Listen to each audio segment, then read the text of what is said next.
Game Chat with Bwana, episode 61. Right now. Welcome to Game Chat with Bwana, your source for gaming news and reviews. Now, here's Bwana McCall.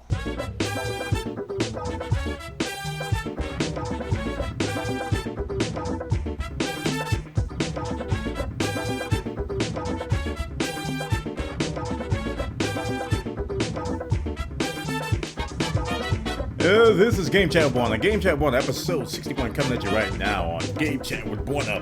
Live TV productions coming at you from Australia in the depths of the South Pole. Here we are to talk about games. I made all of that up, none of it of which is true. But this is Game Chat with Bwana. We talk about games. And then we chat. And then we go home. Bye. It's Game Chat Bwana. Game Chat Bwana. We talk about games, last 7 days gaming news every Monday night at 6 p.m. Welcome to Game Chat Bwana. We're here at live.bwana.tv and at twitch.tv/Bwana every Monday night at 6 p.m. Eastern time. We talk about the latest gaming news. Last 7 days, we limit it to that time frame because we want to find some of the best stories, and we don't want old stories because you know on the internet, if a story is 20 minutes old, it's ancient. So yeah, we're kind of going back 7 days, like a long, like a long time ago in the galaxy, far, far away. Game Chat Bwana. What we do here, Game Chat is Bwana. We talk about those stories, and then towards the end of the show, you guys submit stories because we don't find, all the stories. So actually, before the show, you submit shows at our forums at Bwana.tv/forums, and then we talk about what you guys have posted on our forums at the end of the show. And you augment my stories. And then we talk about those. And then towards the end of the show, we have what's called Title Time. Title Time is when you guys, because you guys got work to do. You just can't sit there and smile and giggle and ponder and pontificateness. No, you have to work. You have to actually put in some titles. And Title Time is when you guys come up with a snazzy title based on the stories that we talked about on today's show. And you guys post these titles in the chat room. We vote on said titles, and then we pick the best one, and then that becomes the title of the show here at Game Chat with Bwana. That's how it works. We go about an hour and some change. Sometimes we go an hour and a half. Sometimes we even go 58 minutes. You just never know what's going to happen. So you just going to have to stay tuned to Game Chat with Bwana, and find out what's going on.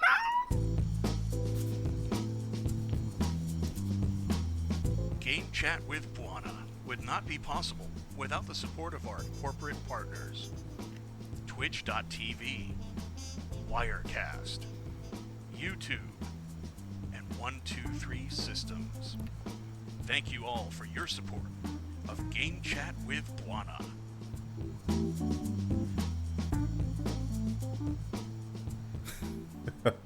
All right. We're going to talk about our first story, which has to do with Assassin's Creed 3. And I'm kind of sad because this was the first Assassin's Creed I'm actually looking forward to. And I read this story and I was like, come on, man. The PC version is going to come out later than the actual game release. The game is going to be set to release, I believe, at the end of October. And scroll down, I think they got a flyer here. Yeah, it's like October 31st, 2012. But the PC version is going to be delayed, according to this website, November 23rd, 2012. And none of this has been substantiated yet. But according to this publication, this screenshot, this whatever it is from Ubisoft, that that the PC version will come out later. And it says our reader should have already expected that. As we said back in February, this is DSO Gaming.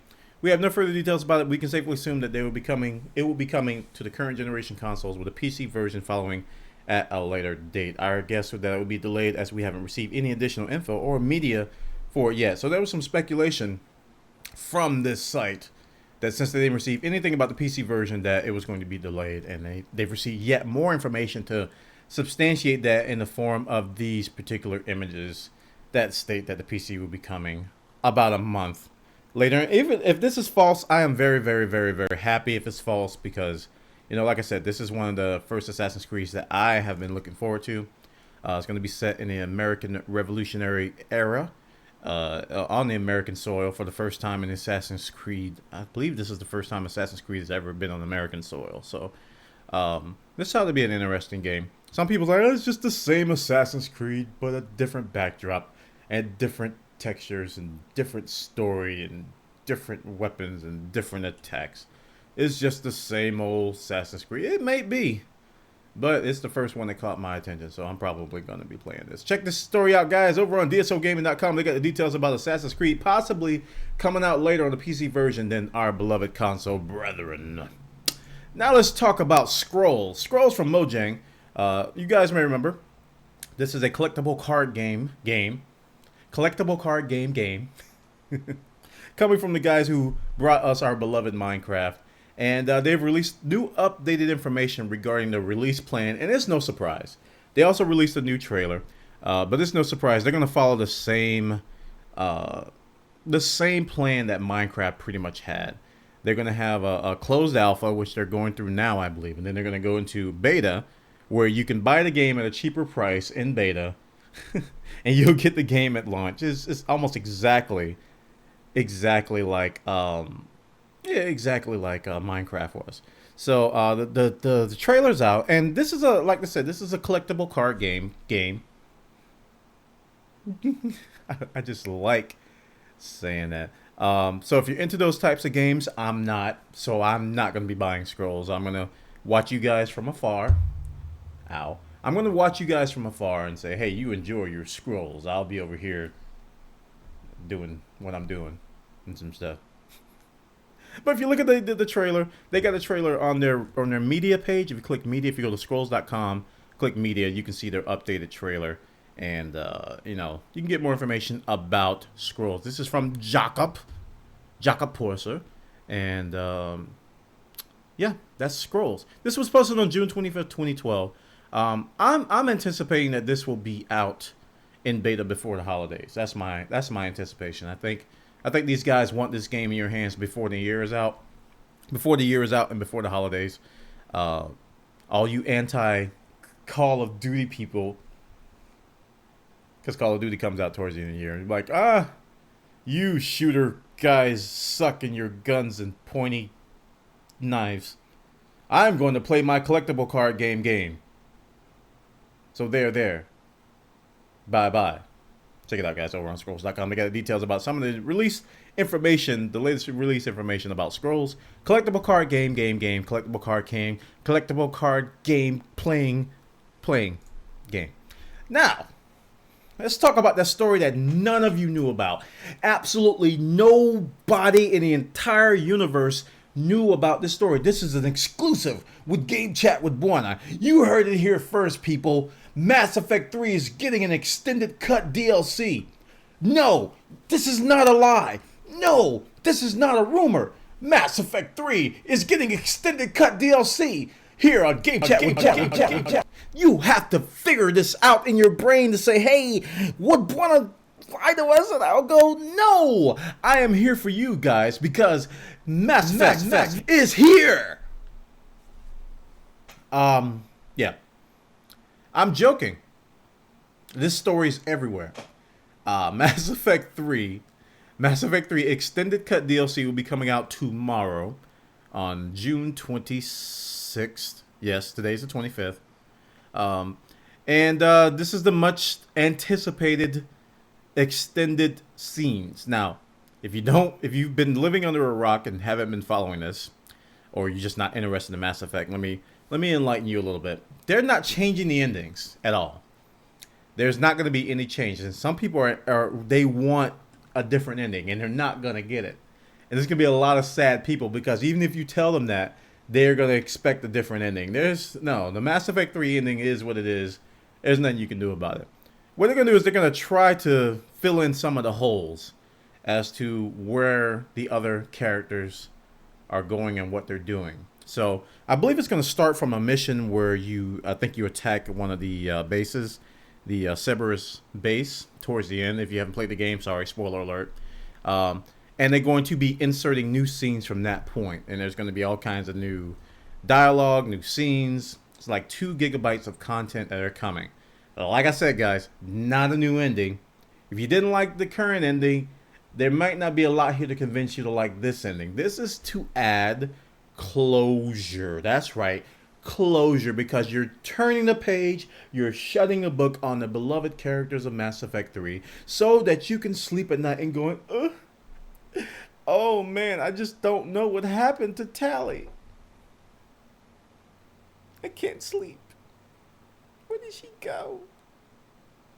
What did she do? Is Shepard alive or dead? Are the relays there or not? Are people stranded or not? I can't sleep. You'll be able to sleep, hopefully. You'll be able to sleep, hopefully, after this extended cut. So this is going to be absolutely free.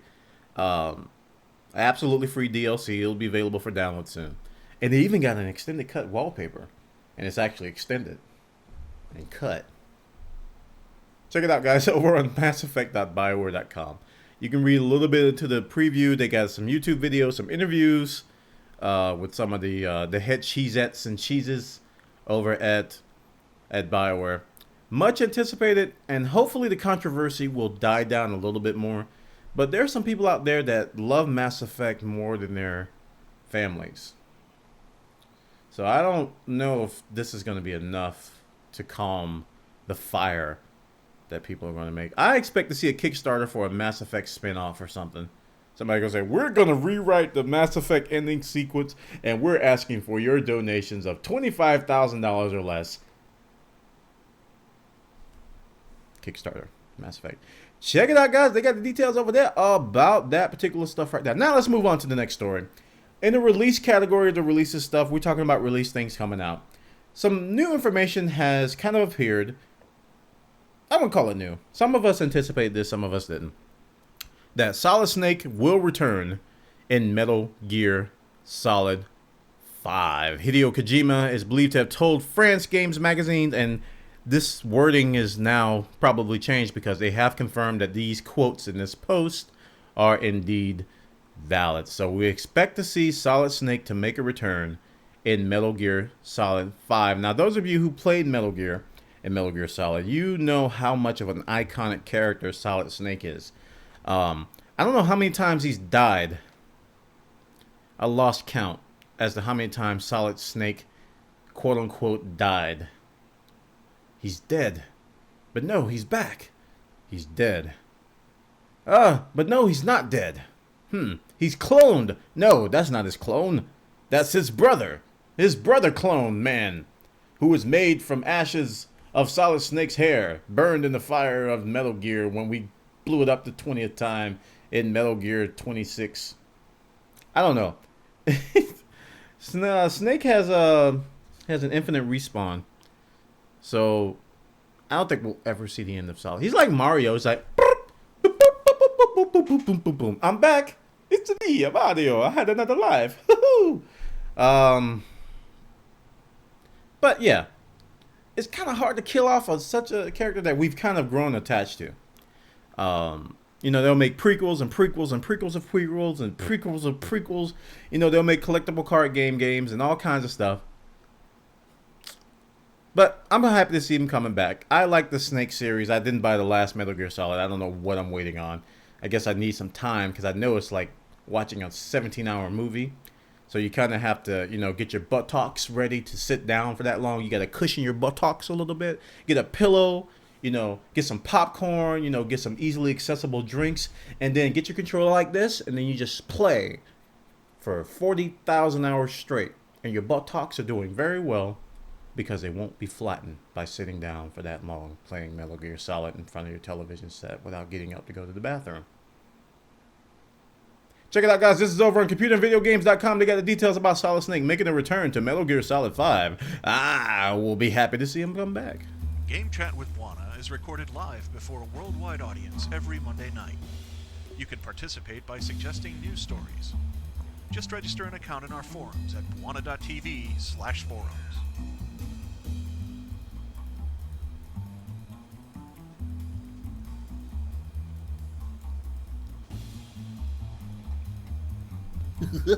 Let's move on to the next story. Nintendo. The Nintendo-ites, the folks over at Nintendo, have done it again. I don't get it. They have announced, let me announce this and then I'll rage. And then I'll rant.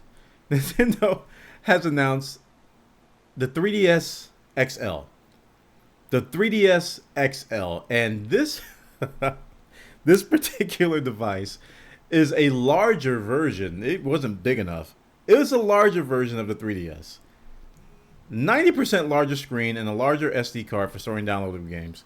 It's going to go on sale this summer for $199, which is about $30 more than you would pay for a normal 3DS. Now, it's got a bigger battery, it's got a bigger screen, bigger everything, and it's going to be in 3 colors: silver, blue, and red. So now that I've got that official announcement out of the way, why does Nintendo do this? They release a device and not... It's like they can't even wait a year before they release a spin-off of said device, either in a different color or an improved design, or it's like the 3DS XL, the 3DS 5, the 3DS Pink, the 3DS Global, the 3DS Firefox, the 3DS Google Chrome. They just come up with all these variants. Just let the 3DS... The 3DS is doing great. I don't know why they did this. I don't know anybody who had a 3DS that said, man, this screen is just entirely too small. I cannot play a game on these 2 screens that are this small. These 2 screens are too small for me.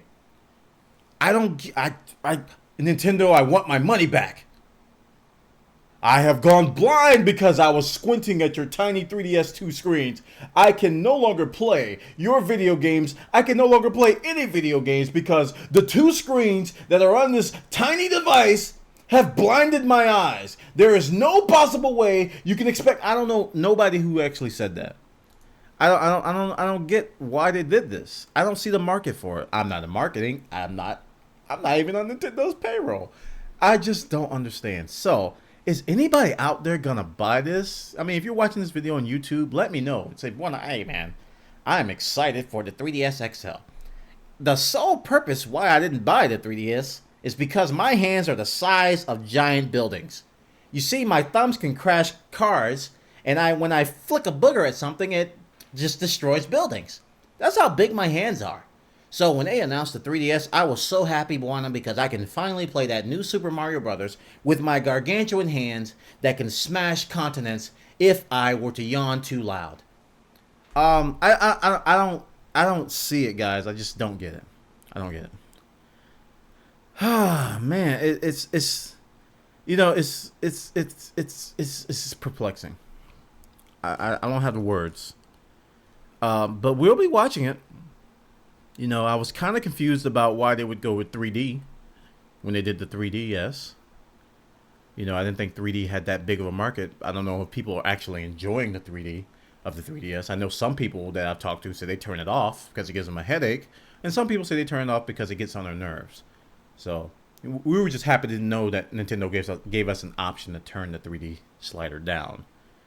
But man, we'll see what kind of a market they're trying to pull in. Because when you do something like this, when you release a variant of a product, you're trying to tap into newer markets. I always thought the market was smaller. I didn't know the market was bigger. If you look at the PS Vita, it's smaller. So everybody's been getting smaller and smaller with these devices. The phones... Well, I take that back. Because now if you think about it, a lot of smartphone guys, which is perplexing because we were trying to get smaller phones for a long time that had a lot of functionality, small and thin. Now everybody's clamoring for giant screens on their phones. They don't want tablets. They want a 7-inch or 8-inch screen on their phone. It's like, hello? Yeah, man, I'm at the mall. Yeah, huh? Yeah, you want me to pick you something up? Yeah, they got Metal Gear Solid 5 over here. Snake is in it. Yeah. Okay, bye. Boop. They want these giant screens on their phone. So I don't know, man. Maybe I'm out of the loop. Maybe I'm getting old. Maybe I don't know what you youngsters want. You guys let me know. You tell me. You guys will tell me. So check it out, guys. Over in Escapist Magazine, they got the details about Nintendo announcing a 3DS XL for you guys to buy with your hard-earned money. Hard-earned money, $199. Now, from the department of, oh my goodness, I can't believe they did this department, Nintendo has jumped on the DLC wagon. Yeah!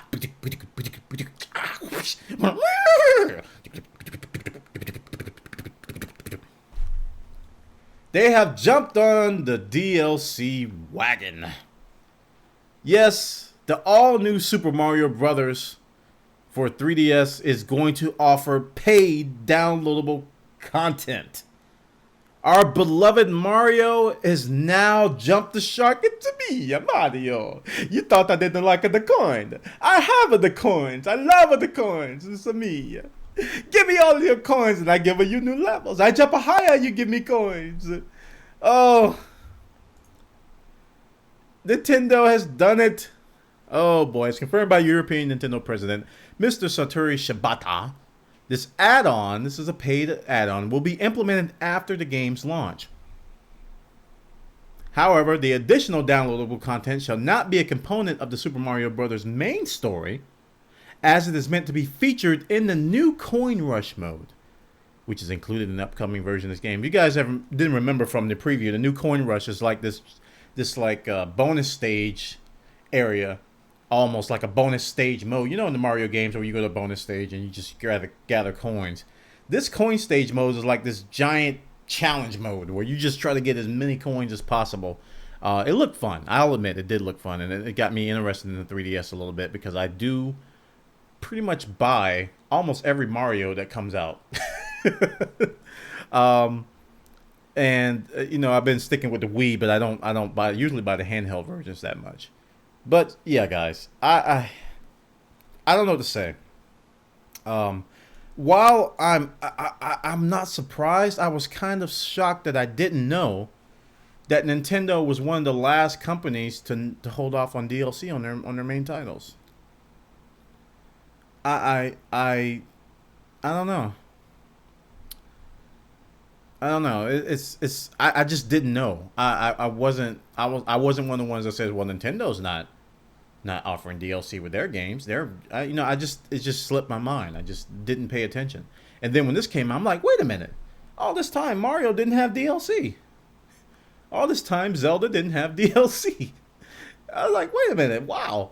All this time. So now Nintendo is going to be tapping into that DLC market to take our monies, to take our hard-earned coins for the new Super Mario Brothers 2, which I'm telling you guys, I'm tempted to get a 3DS XL because my fingers will smash your continent. PCGerms.com has the details. Check it out, guys, about the new Super Mario Brothers DLC. Now, let's take it to a new level, and let's switch gears to some good news. You guys remember that Mario crossover game where you could play the Super Mario Brothers with just about any old school character? It was like you could play with like Metroid, and you could play with like Mega Man, Samus, and you could play with like Contra guys. You could play with like anybody.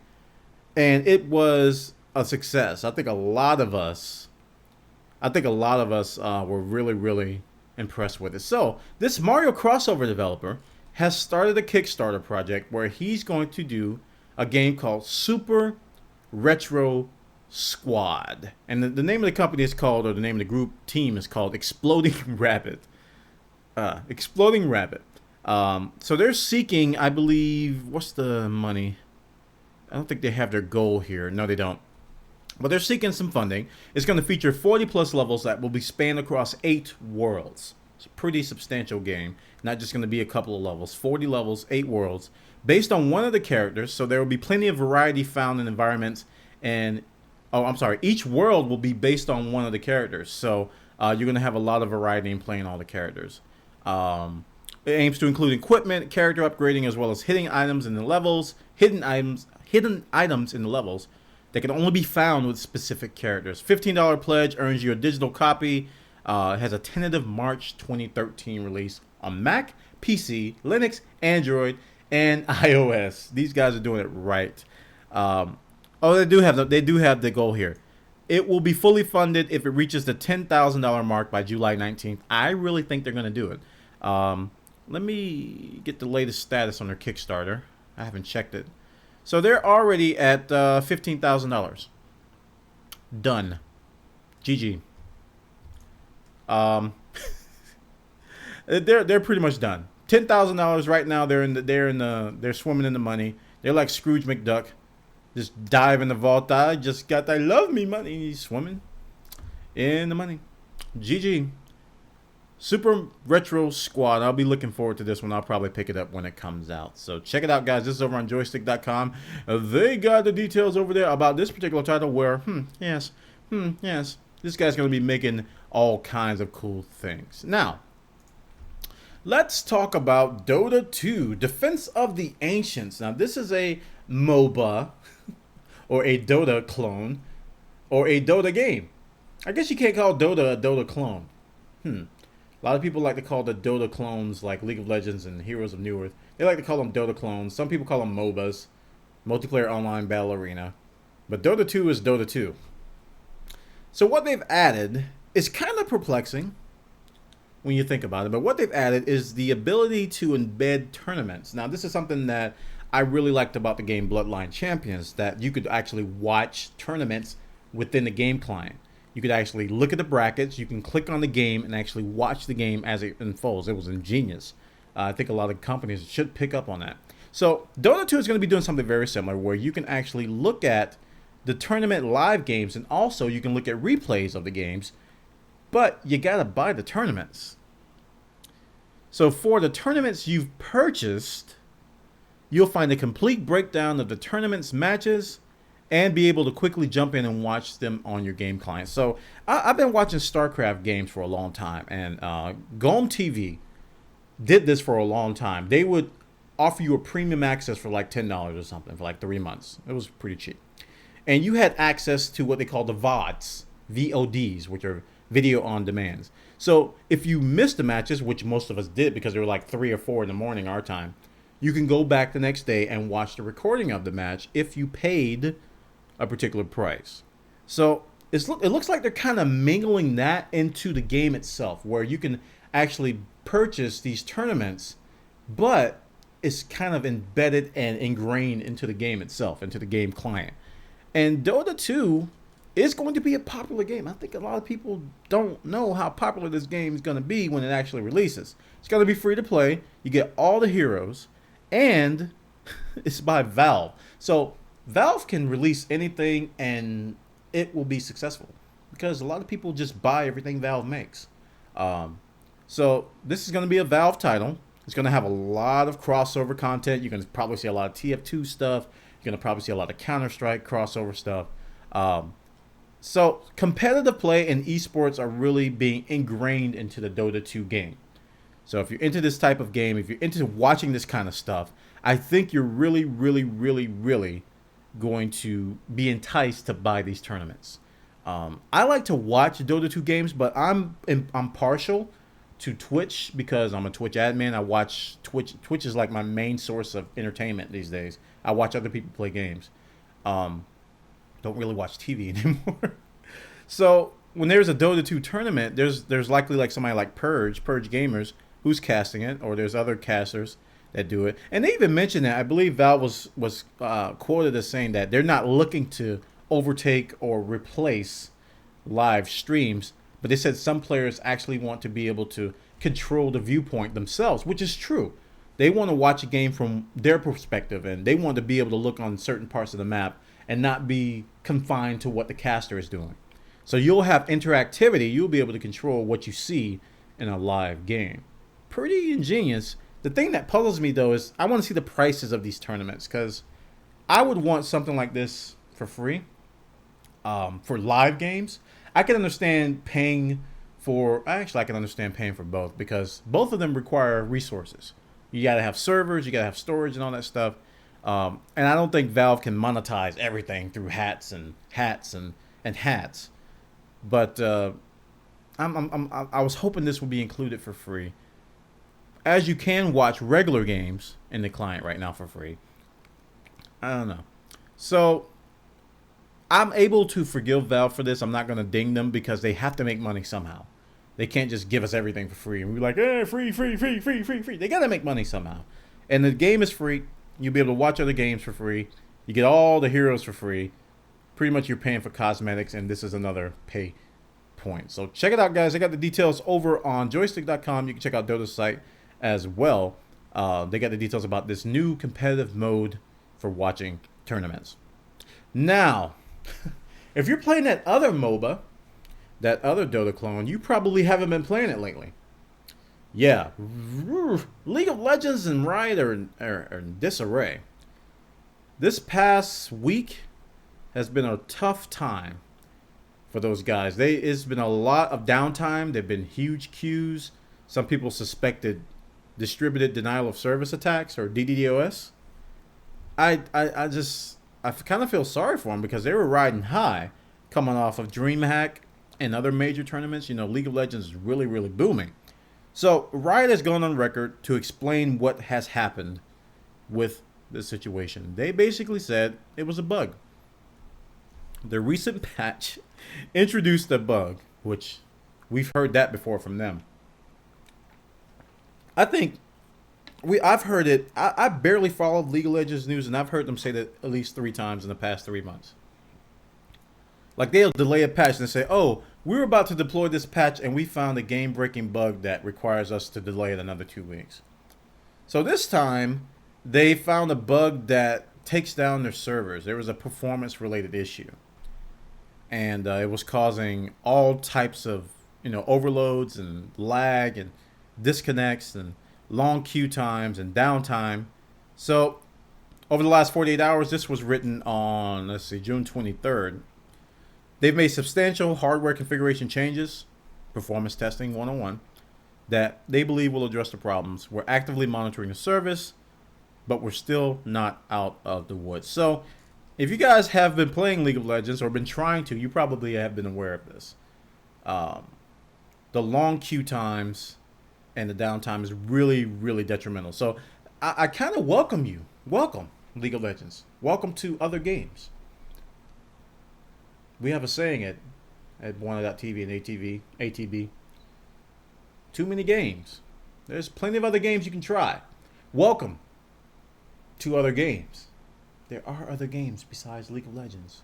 These aren't the games that you're looking for, but they are. Welcome! You can try a lot of games out there, guys. You've been in League of... Your head's been deep in League of Legends for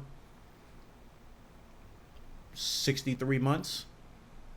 There have been other games that have come out since then. So welcome to the post-League of Legends world. Check it out, guys. They got the details over Rock, Paper, Shotgun over there. I think you all should read it. Please support Game Chat with Bwana by turning off your ad blocking software.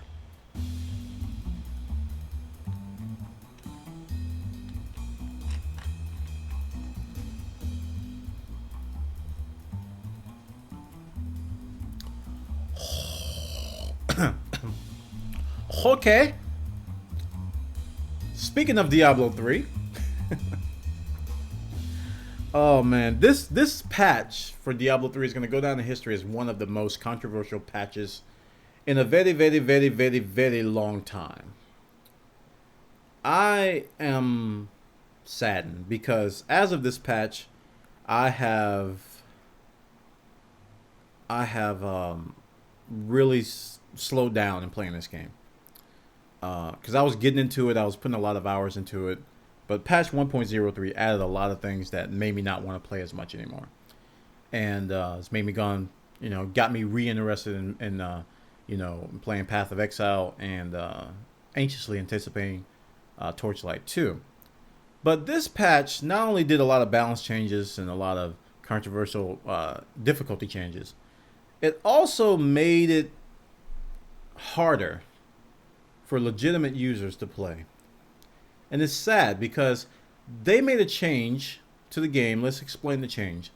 That if you buy a digital copy of the game, that you have to wait 72 hours to go beyond level 13. and beyond the Skeleton King, which is about an hour or two of gameplay. You have to wait 72 hours to go beyond that. And you're probably asking yourself, well, why would they do something like that? That's so stupid. Piracy and exploiters. This was put into place to address a lot of gold sellers, a lot of exploiters, and people who hack accounts. They tend to buy digital copies a lot. Like if one account gets banned, they'll buy another one and another one through digital means. So while the goal seems admirable, it's kind of stupid. Because these same guys can just go to their local brick and mortar and buy a box copy and be well on their way. So in that sense, it's doing much more damage than it's helping. Here's the quote. It says, Blizzard, apologizes for the inconvenience, but it is a necessary step to combat fraud and other malicious activities that can weaken everyone's plays experience. The delay is no longer than 3 days. It's often much quicker than that. Hang tight. So they recognize that it's too long, but they're making all paying customers, pay for something that they shouldn't be. If you buy a game and you're limited to 2 hours of gameplay, it's like you buy the game, oh, here's a demo. It will be unlocked in 3 days. You're like, what? I bought the game today because I wanted to play today. No. You can only go to level 13, and you can only get to the Skeleton King area. No. This measure is in place to protect you. This is done for you. Probably one of the most stupidest decisions they've made. So they are going to be changing this. They've already said that they didn't want it to be that long initially. Somebody obviously did. So now they're saying they didn't want it to be. They're kind of backtracking a little bit.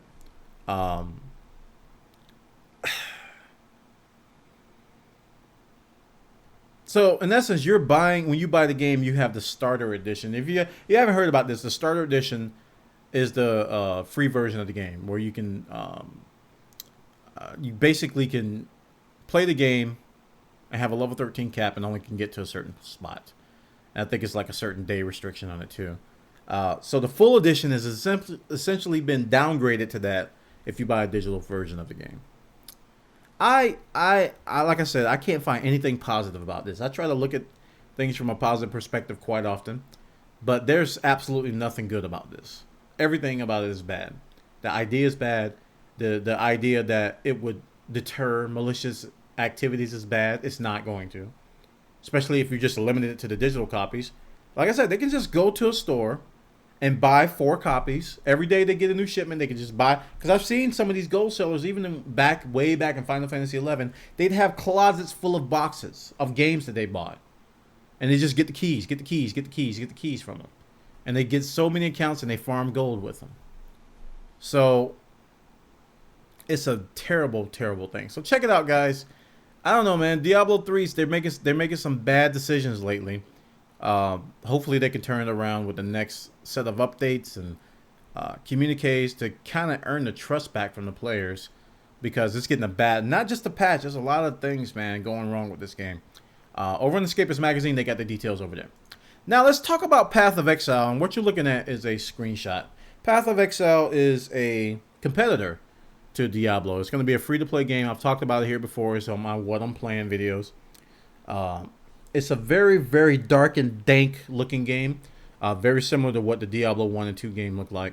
It's got the health globes. I mean, it's got a unique potion system. It's got a unique passive skill system that hasn't been introduced really in this type of game before. It's been like Final Fantasy games. But one of the things that I really, really got excited about, and this is probably my most exciting story to talk about tonight, is the Endgame. You always hear people talk about Endgame with MMORPGs, with even shooters and multiplayer games. There's this phase called Endgame when you've maxed out your level, you've gotten to the end of you've gotten to the peak of your progression. So now that I've gotten to this point, what do I do? That's called Endgame. So you get to the max level MMORPG. What do I do now? I can't level up anymore. What do I do? So the same is true for Path of Exile and for Diablo type games. You would level up. And you get to the max level, and people are like, what do I do now? Up until now, Diablo in game has been about farming gear, and Diablo light games have been about farming gear. So you would keep playing, and you would get better and better loot, and better gear. You would level up other characters. So that would be the thing that you would do for years. In Diablo 1 and 2, it would take some people years to even get to the max level. So you would have that level grind as being the end game. The end game curve, the level curve would just increase dramatically, and it would just take you months to get 2 or 3 levels. So that was the end game for that. What Path of Exile has done is that they've introduced a new game concept called maps. And essentially, you would farm just like you do with any other Diablo-like game. And a special item would drop called a map, which essentially would give you access to a one-use only area. So these maps will give you a new level. And I just thought about it. I'm like, that is genius. So you would farm to get new content. You would farm to get an item that would open a new level. I mean, that's one of the best ideas I've heard for this genre in a long time. And I can only anticipate that if the levels are randomly generated, that you will have a unique level. Oh man. it just kicks the end game through the roof. You're gonna want to find these maps, and you're probably gonna have all types of great gear, unique gear that's unique to your map. Man, it's a great idea. Really, really good idea. I hope it is implemented correctly. I hope that it actually takes off, because I think they're onto something big here. This is huge. I mean, it's really got me excited for Path of Exile. I'm like, all right, that is cool. So check it out, guys. This is over on, this is a Facebook photo that they posted, but this is all the info we have for now on it. Just this photo of the map itself.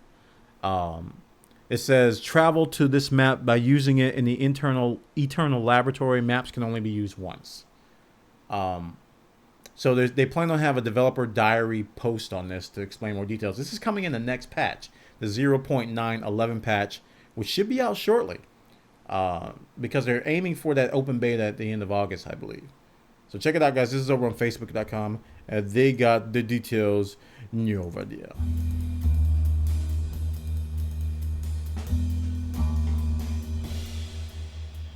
Tune in to all things Bwana throughout the week on live.bwana.tv and on twitch.tv/Bwana.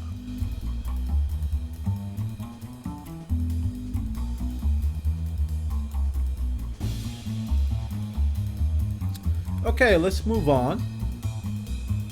And we're going to talk about CCP. This is my latest craze. I've been playing EVE Online, and I've been kicking myself. I've just been kicking myself that I didn't get into this game earlier. I've been loving EVE Online so much. It's intimidating at first, but man, now that I'm into it, I'm so happy that I started playing it. And this article got me a little bit more excited. CCP, the company behind EVE Online, as you may or may not know, are developing a first-person shooter for the PlayStation platform called Dust 514. And this was announced a couple of E3s ago, and it was pretty much a big deal because they came up with an idea that no one had tried to implement before that I know about. They're going to marry the two games. Dust 514 and EVE Online will have interactivity and connectivity with each other. In essence, the worlds will be connected. So your first-person shooter in Dust 514 will be influenced and affected by what's going on in this persistent universe of EVE Online.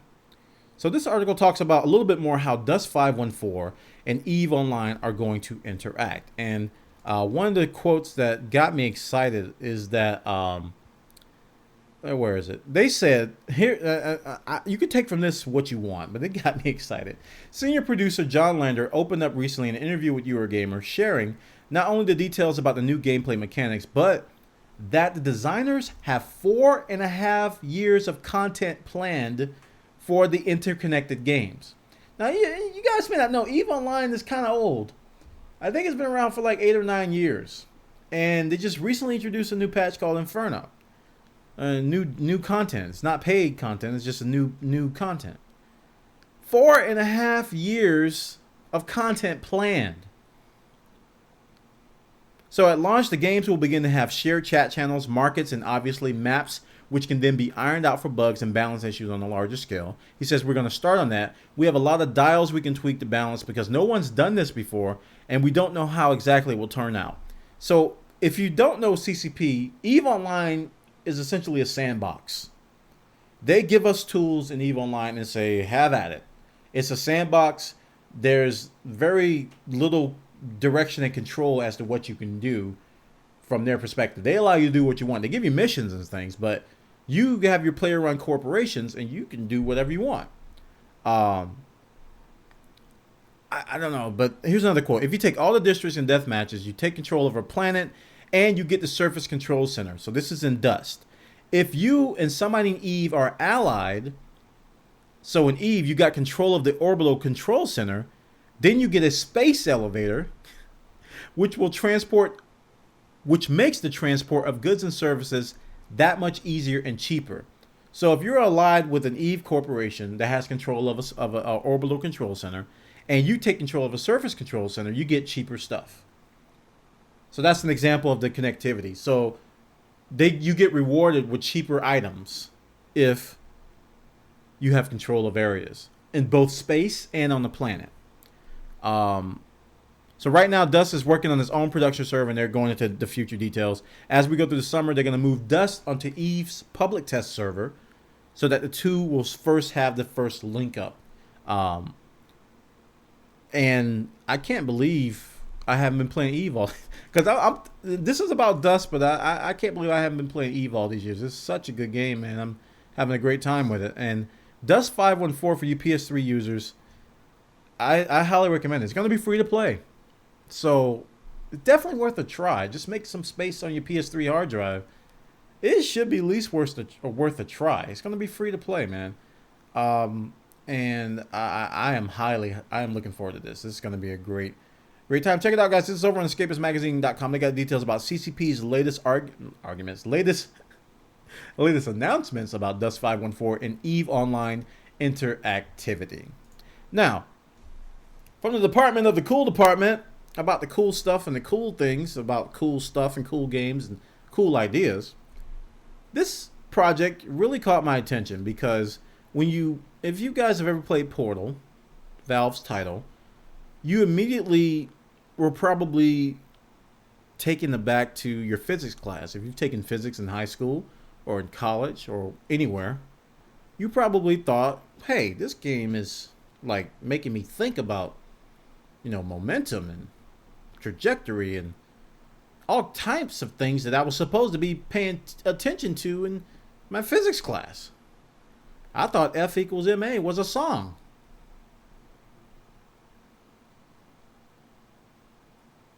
That's force equals mass times acceleration for those who don't remember that in physics. Steam for Schools is a new project launched by Valve where they're going to offer a free version of Steam for students. And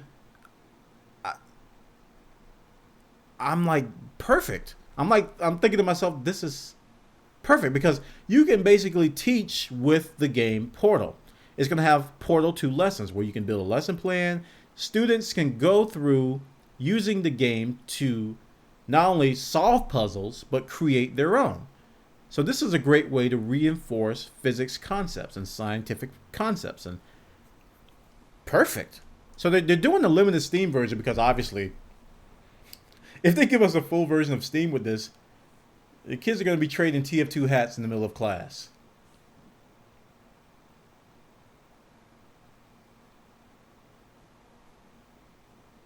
Yeah, they're going to be trading hats. So it's one of these things that they're going to offer to organizations for free to use to build these lessons. And you guys in school, if you were not interested in physics and science and you know, a lot of these scientific courses that sometimes bore people. This is a great way to get you interested and involved and want to learn more about it. So Valve isn't receiving any outside funding or grants for the program. Valve is a commercially successful company. This guy said, of course, facilitating a massive education program is free, is pretty great public relations. So in essence, offering this to educators for free definitely is going to make good with the schools and stuff. So I'm happy to see this. Check it out, guys. Steam for Schools, a free version of Steam that facilitates Portal 2 lessons to create and solve puzzles using the game. Great idea. Now, let's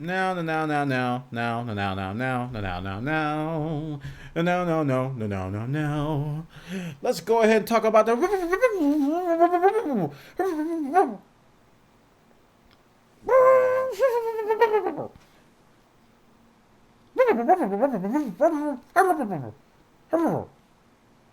that's the Pyro that we don't know if it's male or female, but we may find out very soon. Pyro update is finally, oh man, it feels like it's been like 17 billion years in Team Fortress 2 that the Pyro didn't. It's just yes, Pyro update, the long-awaited Meet the Team. If you haven't seen the Meet the series for TF2, they are probably the best set of videos made for any video game ever, where they introduce you to the class and the games, gives you a little backstory on them, and a lot of humor and just hilarity. So the Pyro is going to be getting their Meet the update, but they're also going to be dropping new content in Valve fashion.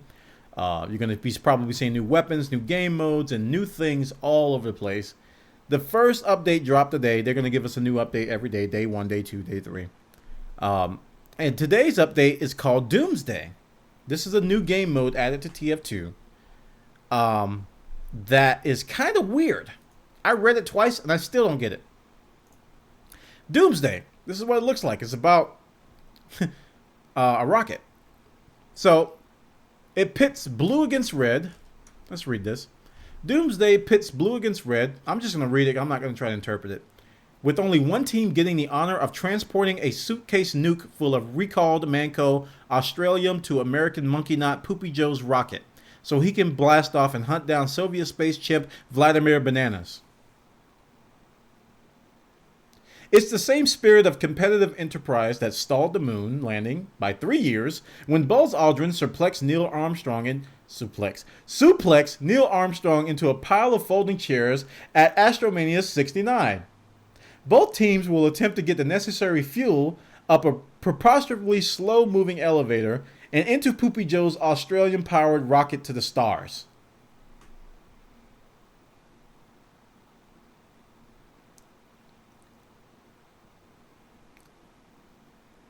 So we're just going to have to wait. We're just going to have to wait. Those words confuse me, but they sound hilarious. They sound hilarious, so I can't wait to see what Doomsday brings out with Pyromania. And if I click on the link here, they got a little timer for each one of these. Day 1, day 2, day 3. There's probably some Easter eggs, things you can click. There's the monkey picture.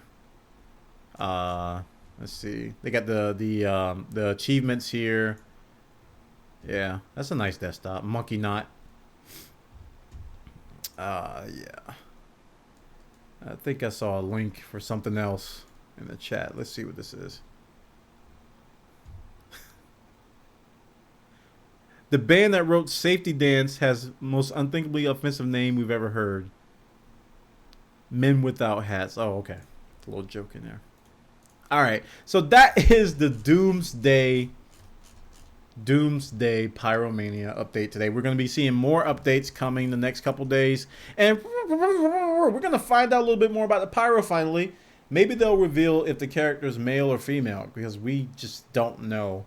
I mean, the only thing we have to go by is that there was a purse in the Pyro's locker in one of the other Meet the videos, and people were like, oh, the Pyro's female, and Valve kind of ran with that, and we're going to find out if that's going to be the case very, very soon.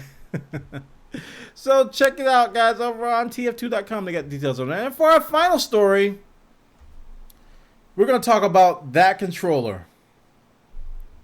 This is a trackball controller. Now, I use trackballs. Usually mice that have the balls on the thumb, and sometimes they have them at the top with the two fingers and stuff. And I used them probably for a good 3 years straight, especially at work, and I got used to them. I didn't use them for games that much, but I was able to use them because I was so used to the trackball, and it was cool. That's when like mice balls got really dirty. And you had to take it out and clean that gook out with like a paper clip and not shock yourself. And the trackballs did as well. They had the little rollers that got like dead skin and all kinds of nasty stuff off your fingers, goop and stuff built up. And then they came out with the laser track mice, and people were like, "Oh, we don't have to clean dirty balls anymore." Ooh, that was a bad thing to say. I apologize. But yeah, this controller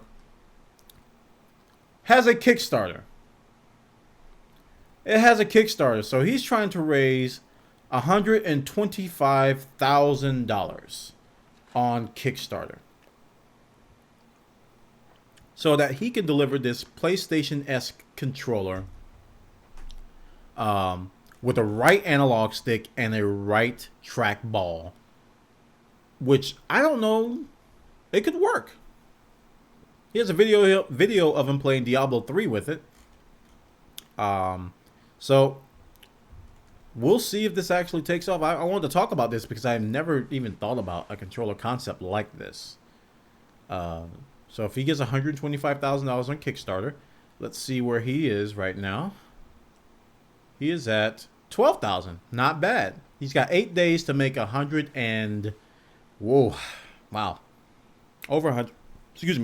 grand. So he may not make his goal, but he might. I don't know if a lot of people are into this type of thing, so it might be an uphill climb for him. All right, so check out the story, guys. I got the details over on joystick.com about the trackball controller and the Kickstarter program. That concludes all of our stories we have for today. We're going to move on to our user-submitted stories, which you guys submitted over on our forums on Bwana.tv/forums. Do you love Game Chat? Are you looking for a way to show your appreciation? Become a Bwana.tv premium subscriber. Check out the details at Bwana.tv/donate.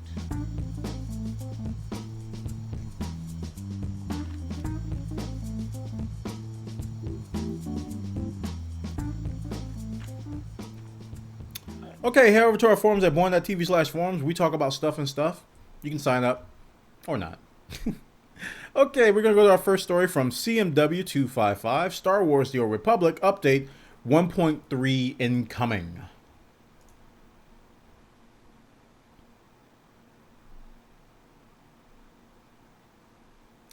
Okay, Tuesday, June 26th, BioWare will move the 1.3 update live.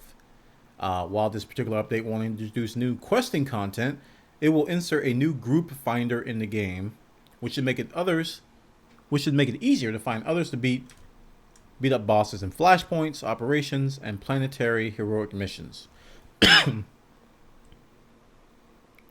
What else? It will bring in additional legacy system features and perks that let you level characters faster through space missions, flashpoints, and war zones. It'll give you the ability to modify social gear. Beyond 1.3, BioWare is working on quite a bit of content, blah, blah, blah, blah, blah, blah, blah. Gotta admit, it doesn't sound all that exciting. Maybe because I'm not following a lot of SWTOR stuff. Maybe this will entice some players who have been playing Diablo instead of SWTOR to go back, or have moved on to other MMOs or other games. Maybe this update will entice people to go back. That's what updates generally do for MMOs. They entice people to come back and try the game again and see if it actually injects new life and make them play a little bit longer. So thanks for that story, Mr. CMW2. Imrandell, Storm Legion will include Rift for free. I haven't had any Rift stories that much. Been talking to you.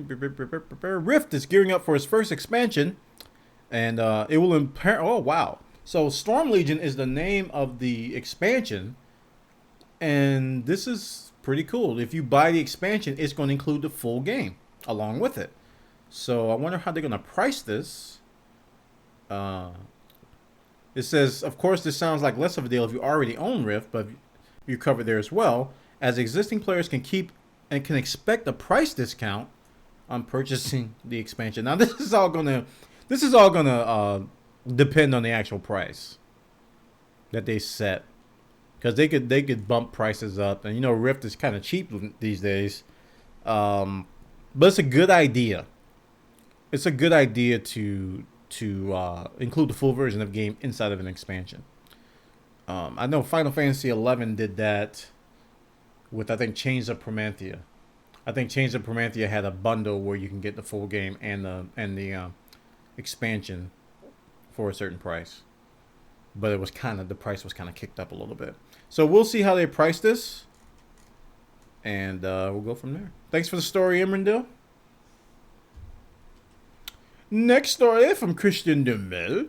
THQ Vice President resigns. Yep, THQ's Vice President. Let's see, what's his name? I think it's Terry Mansby. Oh, this site's being very unfriendly. There we go. Nope. Maybe. Yep. Terry Manby, who also serves as CAC and corporate controller, resigned on the 14th. This is the second big news to come out of THQ in many days. Yesterday, THQ announced that the planned Saints Row 3rd expansion had been canceled. Content created for the new aborted game, blah, blah, blah, blah, blah. So, yeah, it looks like THQ is having some trouble. And this guy resigning is not looking good for the company, on top of all the other news that we've been hearing about him. I think we've talked about him a few game chats ago about some people being fired and things like that. So, I think that people are being fired or laid off.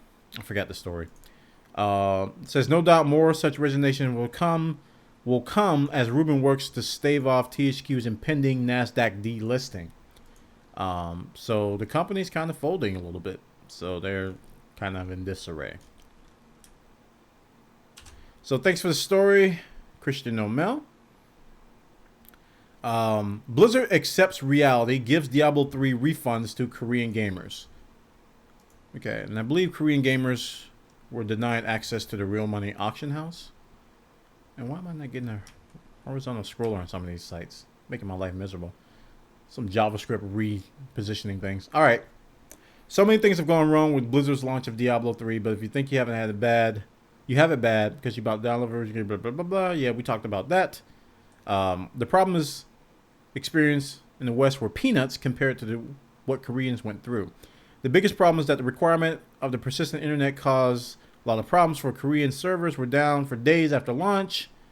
Blizzard attempted to placate them with compensations, but Korean law promises disgruntled customers full refunds for products that malfunction or do not fault or malfunction due to no fault to the customer. So Blizzard has given, kind of. They now have announced that players who are level 40 can apply for a refund? Oh, come on.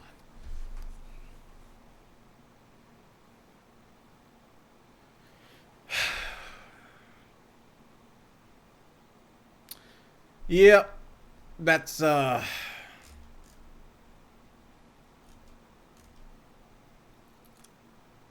don't agree with that level 40 part. But yeah, I'm glad they're giving refunds to all the Korean gamers that were not happy because of server downtime and lots of other things. But the level 40 thing, I don't know. How can they get to level 40 when the servers are down? Check it out, Gamefront. Thank you, Christian O'Mel, for that story. Now we're going to move on to the next one, Sarams. Skyrim's first expansion, Dawnguard, releases tomorrow. It's a big week in gaming. Yay, for horizontal scroll bar. The Elder Scrolls V first expansions, Dawnguard's coming out tomorrow for Xbox 360 for 1,600 Microsoft points, which is some dollar amount that I can't figure out. Those with French, Italian, German, and Spanish copies of the game won't receive the add-on until mid-July. That's not good. They want to play too. They will, however, get the recent version 1.6 update, adding mounted combat and Connect support. Oh boy, every time I read about Connect support with with Skyrim. I just think about people screaming at their screens.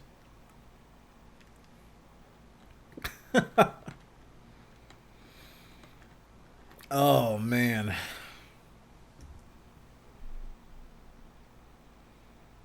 How many of you are gonna play the Kinect version of this? Of the of Skyrim?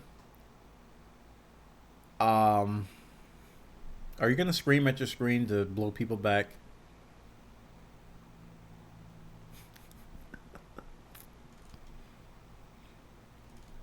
Uh so Dawnguard will allow players to go down the path of becoming a vampire lord or join the Dawnguard, blah blah blah.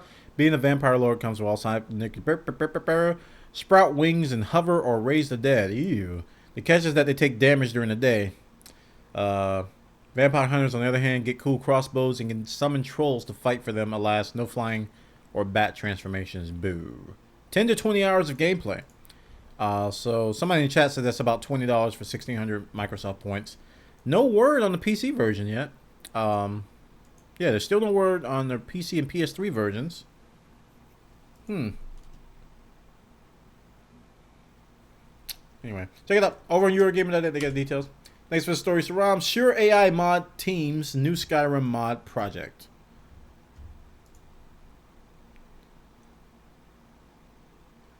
Okay. Sure AI Mod Team is creating a whole new world. New weapons, perks, quests, and more. Oh, they got rid of all the snow. Good.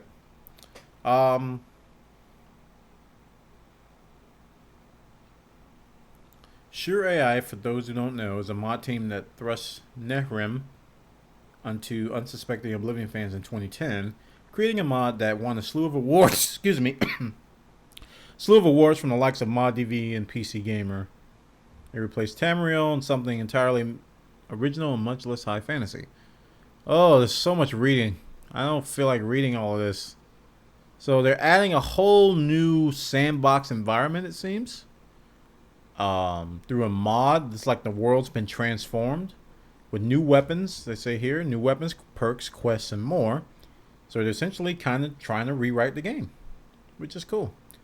That's why I like mods on PC games like Skyrim and Oblivion. You can do things like this. Very, very cool. And pink. There's pink trees. Yes. There's no word of a release yet, but the scope of the project, I wouldn't expect one out anytime soon.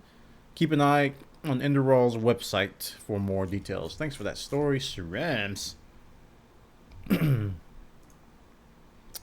Moving on, Fish Twit. $99 Xbox 360 with 2-year contract now at GameStop and Best Buy. We talked about this a while ago. So it's now available. You can get this subsidized 360. But you got to pay a 24-month contract at $15 a month. Which is, wow. Probably going to sell. It's like those places that rent out like TVs and computers. It's a terrible deal, but people still do it. You can rent a couch for $40 a month for 3 years. Whatever the contract is. Don't own it, but you're going to pay a lot for it. Yes, people are going to do it. So it's going to be $460 over the next 2 years. So you're going to be paying about $60 more than the price of a yearly subscription and a new console that you own. Yeah, I guess for short term it could work. Someone could, well, I wouldn't even do short term. That's 100. That's no. Just wait. Patience. Just save money. Wait. If you can't save money, then I understand. But if you can, wait. If you really got to have an Xbox, save money and wait until you can buy one. My advice, don't do this. Don't give in to, I got to have it now. And no.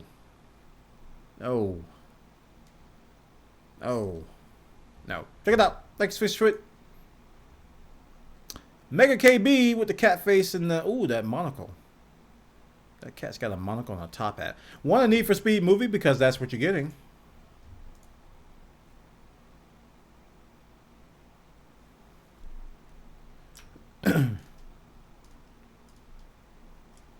Want a Need for Speed. Publisher EA and DreamWorks Studios have announced that they're working on a movie based on Need for Speed series. Now, there was a movie that came out called Fast and Furious.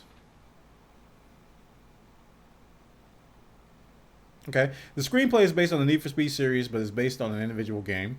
The film adaptation would be fast-paced, high-octane film rooted in the tradition of great car culture films of the 70s, while being extremely faithful to the spirit of the video game franchise.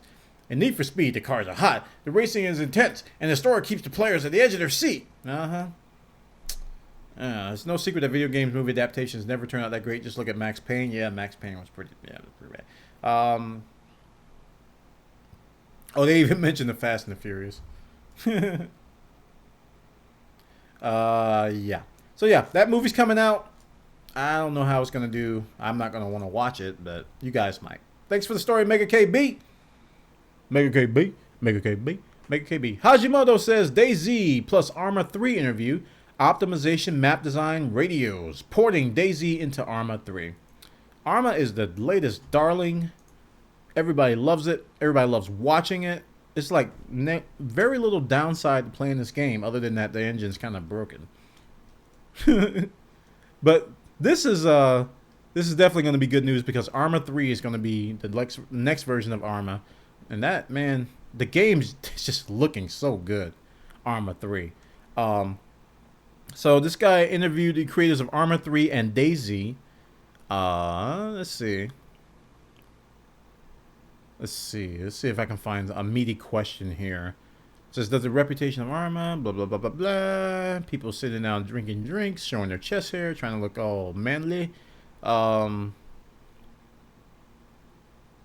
they're talking about the video card requirements. It says, what were you guys running Arma 3 on an E3? 580s and i7s, not even SLI, just one graphics card. I have a 560 Ti, so that makes me happy. That I might be able to run this game, Arma 3. It says if you can run Arma 2, you can run Arma 3. I'm glad they put that big because that's important.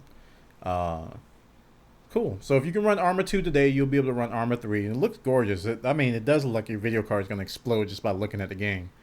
I'm looking for some DayZ news. I don't see anything here from this guy about Arma 3 and DayZ, even though he interviewed both people.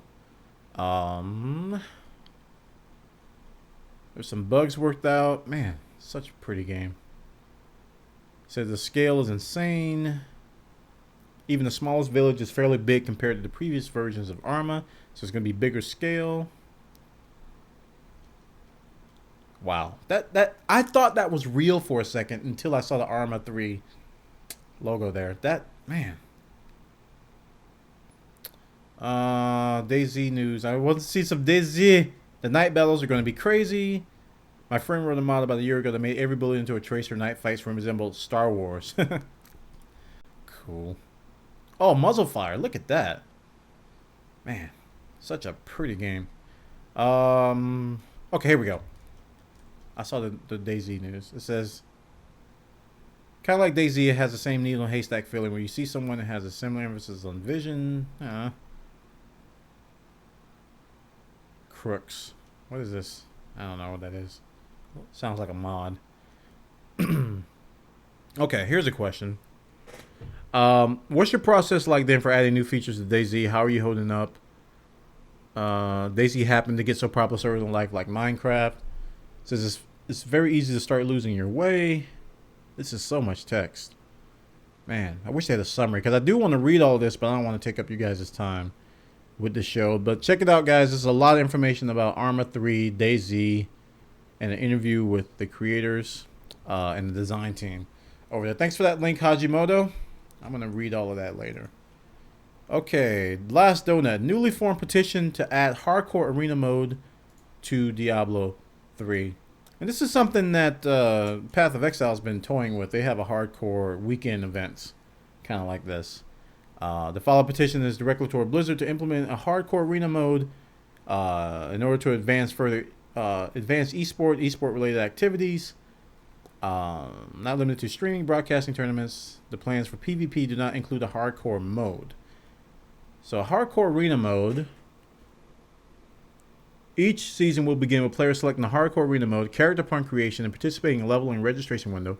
Once the player threshold level 67 met, the season will begin. Players will be allowed to grind, farm, and buy any gear field necessary towards the goal of victory. Once the season begins, all slots are locked in. Okay, each arena match is 4-player single elimination, where upon defeat, the character remains permanently dead. All items worn by the slain character become property of the winning player, excluding gold. The season concludes with a 64-man tournament to be held at BlizzCon. The final 4 players will do battle in an arena surrounded by fire and additional hazards. This sounds very cutthroat, man. So, this petition wants to add a mode where you have to be level 60 hardcore, which is not easy. People say it's easy. It's not. You get a level 60 hardcore character, and then you participate in an arena where you fight other players, and if you die, your character's dead forever, and the other player gets your stuff. Man, that's just cutthroat. Oh, it hurts. I can imagine if this is televised, you will see players crying, physically crying. Very interesting idea. If Blizzard had mod support in Diablo 3, somebody could write this. But they do not. Ow. But it sounds that is hardcore and very, wow. That's very, very hardcore. Losing your player forever, losing all, I'm looking at just losing all your stuff. Man. But the problem I see with this is that, okay, there's going to be these cookie cutter builds. So they say you can go grind, farm, and buy any gear field necessary. So there's going to be this overpowered build. It's just the nature of Diablo 3. There's certain items that are just insanely, stupidly overpowered. And I think all the players are probably going to go towards that. And then you're going to see all the same players. Like if there's, for example, if there's a Demon Hunter build that nobody can even get close to because they killed them in like 6 or 8 shots, everybody's going to be Demon Hunter. Because I don't think Blizzard, I don't know if they can balance this. This is a good idea, but I don't think they can balance it. This is why PvP is not out yet. Because Blizzard can't balance it. So this is while this is a noble petition, I think it may be unrealistic to expect them to do it because they can't even balance normal PvP. But it's a good idea. It's definitely a good idea and a good petition to add. Something to put on their radar as possible DLC. Oh, boy. That's funny. That's funny. Okay, thanks for the story, Last Donut. I think that was Last Donut who did that. Let's see. Here's another one from CMW255. Pokemon Black and White version 2. So here's a FAQ for Pokemon Black and White 2. No firm release date. Some frequently asked questions. What are the differences between Black and White 2? New locations. Your journey starts a new town. Unova Pokédex features 300 Pokemon from the start, unlike the Black and White game. The game will allow you to capture monsters from previous generations right from the start. That's pretty cool. They got some move changes here. 2 years after Black and White, characters from the first game will return. All gems are either modified. Let's see, the Pokewood movie making. I don't know what half of this stuff means. Yes, I know some of these words. How you delete save data. Press up, B, select at the main menu. Down, left, right, BA, select, start. How you soft reset the game. LR, start, select. Okay. So some frequently asked questions. If you're interested in Pokemon Black and White version 2 or Black version 2, that might be able to satisfy your curiosity. Okay. So one final refresh. Let's see if we got any more stories. And God, that concludes all of our stories. And guess what time it is, y'all? Guess what time it is?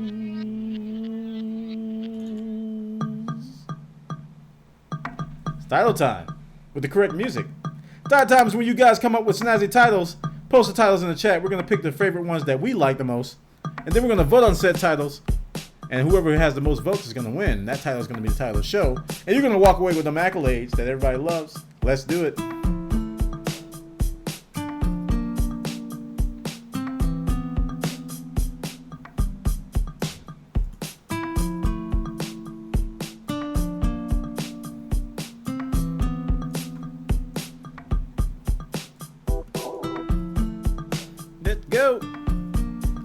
Let's go. Okay, let's see what we got here. Title, Daisy of Our Lives. Just another ME3 title. It's a me, a Shepherdor. Pyromania is running wild. Mapping your path of exile. Yeah. Nicholas Fun Stuff is not here with us, so we got a title by proxy. Mapping your path of exile. Solid Snakes on a Plane. We're on the eve of destruction. Mario DLC D3. Wait to see maps for PoE. That's a lot of E's. Respawning Snake in 3. Eve gathers dust. League of Legends outage causes riot. Diablo, Mario, and Pyro. Mass Effect 3, we done goofed edition. Sorry you're not high enough level for this refund. Nintendo launches the double iPad. Portal goes to school. Rift will no longer be a money pit to your wallet. Eve gathers dust. I think somebody said that. For rent, Xbox 360, all utilities included. Mass Effect 3, we done goofed. Oh, wait, did I scroll up? I think I scrolled up. I scrolled up. Armor 1, Armor 2, Armor 3, go! It's a me, DLC. There's a riot on the servers. Poopy Joe and the villainous Vladimir Bananas. Mario gets hats. You need higher level to get the refund, noob. Well, Diablo mod support eventually.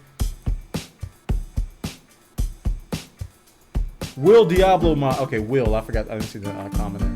Will, or the apostrophe. We will Diablo mod support eventually. All right, let's pick some titles.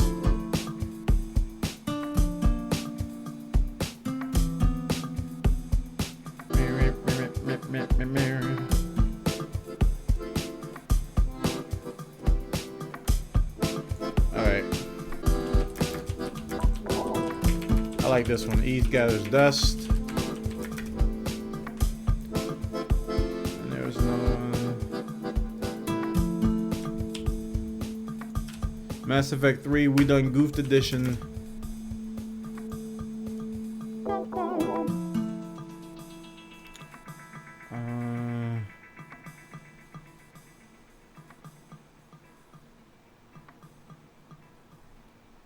Let's see.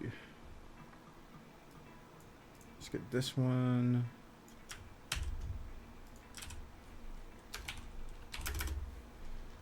And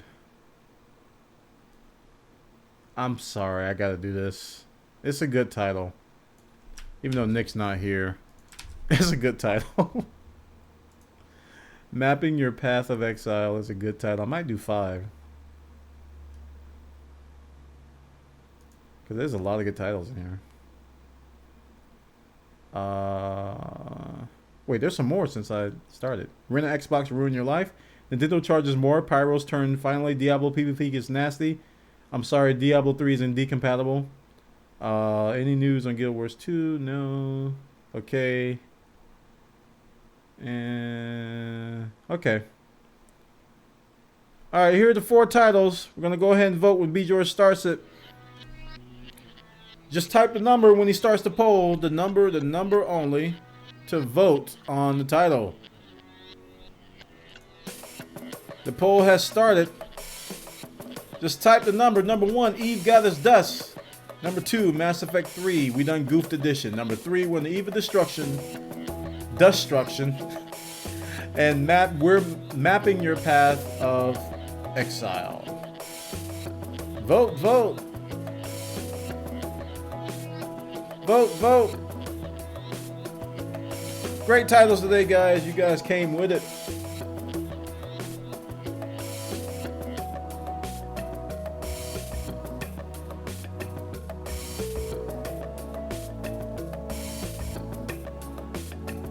ha ha ha ha ha ha ha hee hee ho ho. Keep them coming, them votes. Okay, in 10 more seconds, in 10, in 10, in 10.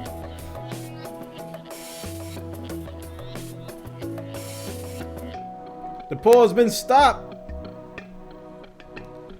The winner is 1. Congratulations to, this is a new guy. The new guy wins. What's his name? Kino Globs. Congratulations, Kino Globs. Welcome to Game Chat with Bwana. You have been initiated with accolades, because here at Game Chat with Bwana, we don't offer physical prizes for title time. We don't have enough money. So what we offer is them thing called bragging rights. Them bragging rights, them Game Chat with Bwana accolades will fill your guts so that you won't be hungry for 6,000 years if you happen to live that long. Because Game Chat with Bwana accolades are enough to substantiate your body, to make it sustain forever. You won't need food, water, or drink, and when you breathe on people, they will instantly become perfumey and smell great. And they'll be go, why do I smell so good? You just breathe on me. And you'll be like, it's them Game Chat accolades. And that's all you can say, because they're so wonderful, they're so glorious, and they make your stomach glow. Big sun coming out of your stomach. You can't even wear shirts anymore because it burns the shirt, and the shirt turns into gold coins that Mario picks up and says he's going to feature the next DLC. Welcome to Game Chat with Bwana. All right, welcome, congratulations. Them Game Chat accolades are something fierce.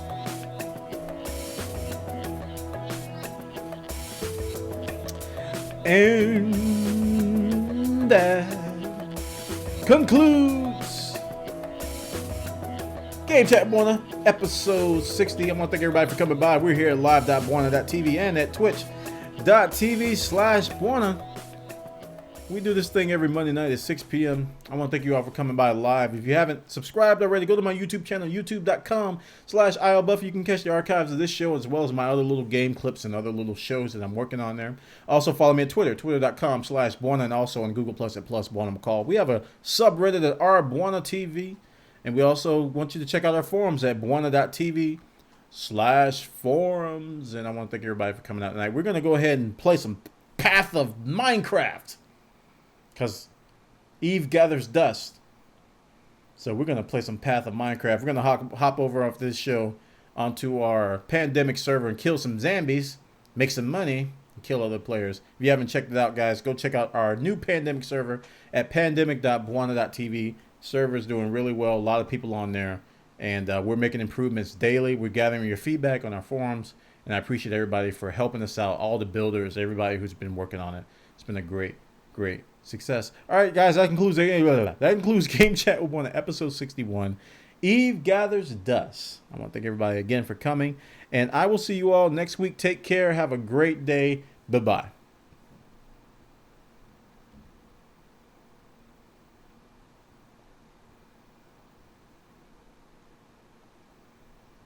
Cut. Clee.